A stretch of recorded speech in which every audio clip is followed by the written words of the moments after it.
Guys, welcome to home scientist creator. Guys, आज हम लोग विटामिन की सीरीज़ में विटामिन के करेंगे। तो ये विटामिन जितने करवाएं ये बहुत इंपॉर्टेंट और सारे एग्जाम में मोस्टली पूछे ही जाते हैं। तो मोस्टली सारे एग्जाम में आए हुए हैं और पूछे ही जाते हैं। तो इस एग्ज़ाम की दृष्टि से देखते हुए तो ये सारे विटामिन जो वसा में घुलनशील होते हैं वो आज कंप्लीट हो जाएंगे। तो ADE हो चुका है, आज करवाएंगे विटामिन के। तो आइए देखते हैं विटामिन के का रासायनिक नाम क्या होता है।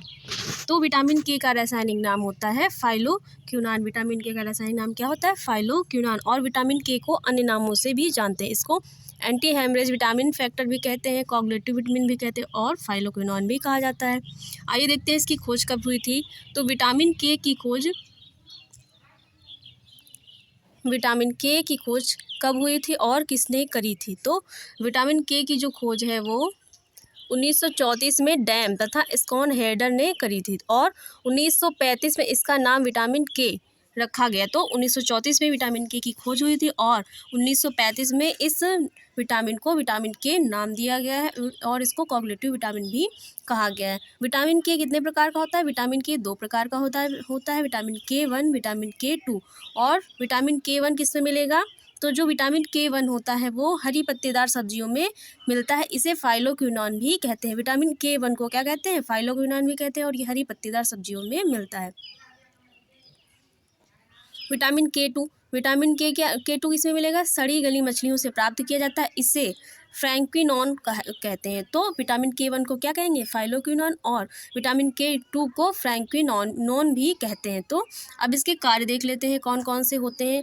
विटामिन के कार्य। विटामिन के का मुख्य कार्य क्या होता है? रक्त का थक्का जमाने का कार्य विटामिन के का मुख्य होता है, इसलिए इसको कोगुलेटिव विटामिन भी कहा जाता है, क्योंकि ये खून को जमाने का कार्य करता है। जहाँ जिस स्थान पे क्या होता है, चोट लग जाती, कट जाता है, वहाँ से ब्लड निकलता है, उस स्थान पे ब्लड को क्या करता है? जमाने का कार्य करता है, जिससे ब्लड थोड़ी देर बाद निकलना बंद हो जाता है। और ये जमाने की प्रोसेस को देखते हैं कैसे होती है और कौन से खनिज लवण के मिलने से होती है। तो पहले प्रोथ्रोम्बिन बनेगा, उसके बाद prothrombin plus thromboplastin plus calcium तीनों मिलके क्या बनाएंगे? थ्रोम्बिन बनाते हैं। उसके बाद थ्रोम्बिन प्लस फाइब्रोनोजन दोनों मिलके क्या बनाएंगे? फाइब्रिन बनाएंगे। उसके बाद फाइब्रिन प्लस लाल रक्त कणिकाएं प्लस श्वेत रक्त कणिकाएं, ये तीनों मिलके क्या बनाएंगी? रक्त का थक्का बनाएंगी। तो रक्त को जमाने के लिए इसको 3 स्टेप में से गुजरना पड़ता है। पहला स्टेप ये हो जाएगा,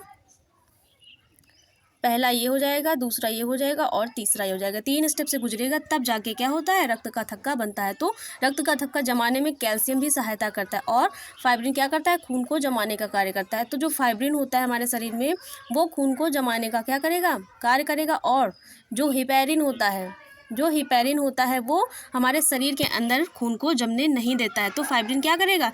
शरीर के अंदर खून को नहीं जमाएगा, खून को क्या कर जमाएगा? बाहर। अगर चोट लग गई, खून शरीर से बाहर कहीं निकल रहा है वातावरण के संपर्क में, तो क्या करेगा? शरीर से बाहर निकले हुए खून को जमाने का कार्य करेगा। और जो हिपैरिन होता है वो शरीर के अंदर खून को जमने नहीं देता है। तो fibrin plus RBC plus WC ये तीनों मिलके क्या करते हैं? ब्लड को जमाने का कार्य करते हैं, ब्लड क्लॉटिंग करते हैं। अब देखते हैं कि विटामिन के की प्राप्ति के स्रोत कौन कौन से होते हैं। तो हरी पत्तेदार सब्जियां, अनाज, दालें, अंडा, मांस, मछली आदि ये क्या होते हैं? विटामिन के की प्राप्ति के स्रोत होते हैं। विटामिन के का संग्रह कहाँ होता है? तो विटामिन के का संग्रह यकृत में होता है। विटामिन के का संग्रह कहाँ होगा? यकृत में होगा। और विटामिन के अधिकता के कारण अगर विटामिन के की कमी है तब भी क्या होता है?